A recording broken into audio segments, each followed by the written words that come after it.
What is up, members of my collector corps? It is I, Super Mariozilla, or you could call me Vinny, and today we will be taking a look at the S.H.MonsterArts Monster X.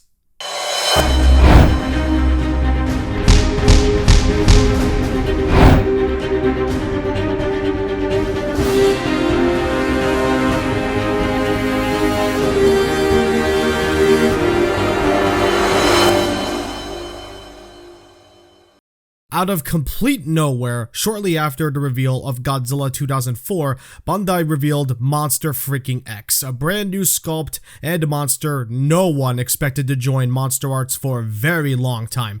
It was a Final Wars frenzy last year. The figure is webshop exclusive with the MSRP of $150, but comes with no beams and just alternate hands.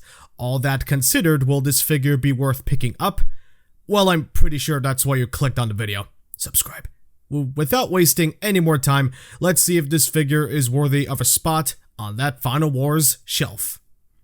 Monster X's sculpt is amazing, and the paint is great too.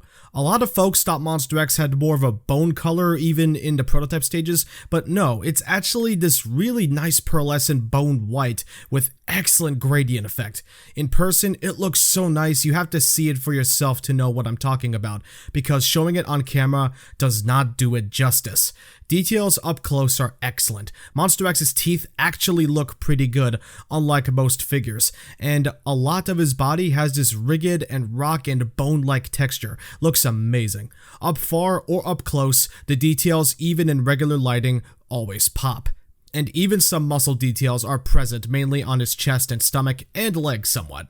Monster X has a very intimidating presence, and I think in figure form it was captured very nicely. I do have one problem though: the tail. The base of the tail is the same pearlescent look on the body, but the rest of the tail is a completely different white. Say what? How did that happen? The tail sculpt-wise looks good as well, but the paint not being consistent is definitely annoying. But the main body looks incredible.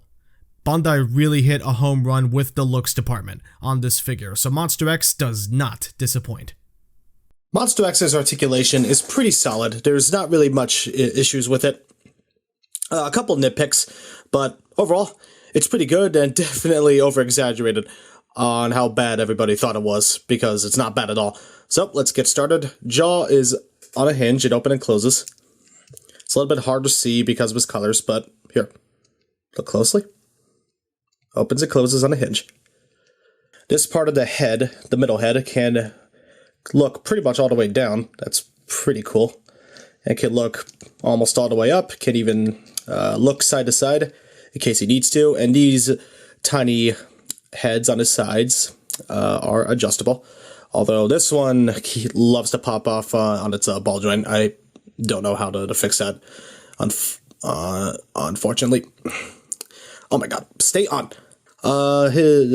These things are also on ball joints, but they're only for adjusting purposes, so they are nothing special. There's a ball joint right here and here, so he can crunch forward. Yeah, he can crunch forward pretty far. He can also lean backward a decent amount. Can also rotate and wiggle. Standard stuff. Arms are on ball joints. Actually, just to give you a better look. Arms are on ball joints. Can pretty much go almost 90 degrees to its side. Not bad. Bit of a butterfly joint. Biceps are on a swivel. It's a little bit tricky to show, so apologies. Elbows are on ball joints. We get just about 90-degree movement. Just about. And hands are on ball joints. Legs can kick forward pretty darn far. Can also kick backward really far. Wow. Okay. Okay.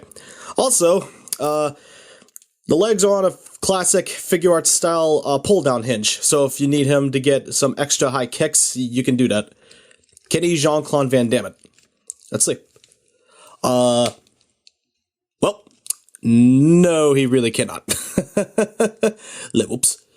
If you're wondering what that gunk was on the ball joint, that was a soap to loosen the thing up. Thighs are on a bit of a swivel. Knees are on ball joints. Can bend pretty far. There's a ball joint here and a ball joint there. At least I think they're on ball joints. Actually, no, I'm wrong. They're just standard hinges, so I apologize. Yeah. Ankles are on ball joints. Can rotate. Can move backward about that far. Move forward about that far. And we do get some pretty decent ankle rocker out of both of them. Tail is on a few series of ball joints. It's not on many series. It's on a few series. From the base to here, to there, to here, to here, to here. And these two twin tails on the end can ball joint around. So you can get some tail poses out of them. It's just going to be a little bit more limited compared to other figures. So don't get too excited. Mine is a little bit loosey-goosey on some ball joints, but other figures, they're just fine. So, Monster X's articulation is pretty good. You can get cool stuff out of him. You can get him to do cool stuff. You can get him to do a bunch of cool stuff. It's pretty cool. The amount of articulation and posability they worked into him. He's a lot more posable than people would like to assume. Cool stuff. So Monster X's articulation, yeah, it gets a pass. I like it. I like it a lot.